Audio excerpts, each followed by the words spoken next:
ONGC আৰু oil India লিমিটেডৰ সহযোগত বান নিষ্কাশন প্ৰক্ৰিয়া অধিক ত্বৰান্বিত কৰাৰ উদ্দেশ্যে অনা হৈছে অত্যাধুনিক মেচিনাৰী। মাজনিশা 2 বজাত ONGCৰ কণ্ট্ৰল ৰুমত উপস্থিত হৈ মেচিনাৰীবোৰ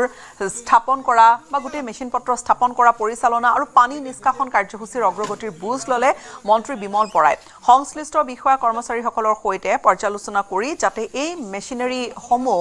সম্পূৰ্ণ সক্ষমতাৰে ব্যৱহাৰ কৰিব পাৰি আৰু পানী আবদ্ধ হৈ থকা অঞ্চলসমূহৰ পৰা সোনকালে নিষ্কাশন কৰিব পৰা যায় যাতে সেই দিশত প্ৰয়োজনীয় নিৰ্দেশনা প্ৰদান কৰিলে মন্ত্ৰীগৰাকীয়ে।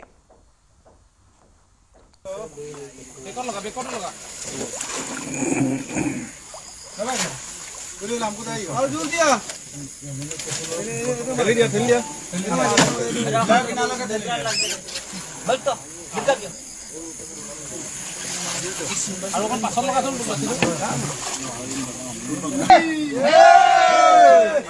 খালি হৈ গৈছিলে নাই জোৰ দিয়া এতিয়া অলপ খালি কৰিছো আকৌ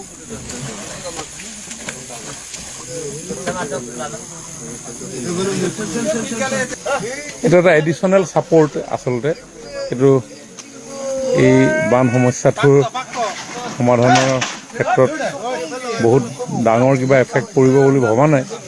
কিন্তু মিনিটত 1 লাখ লিটাৰ পানী যদি আমি নিষ্কাশন কৰিব পাৰো 80 লাখ লিটাৰ পানী আমি পঠিয়াব পাৰিম ঘণ্টাত আৰু এনে ধৰণে অলপ হলেও মই ভাবো যে বানৰ ভয়াবহতা বা ৰৈ যোৱা পানীখিনি আমি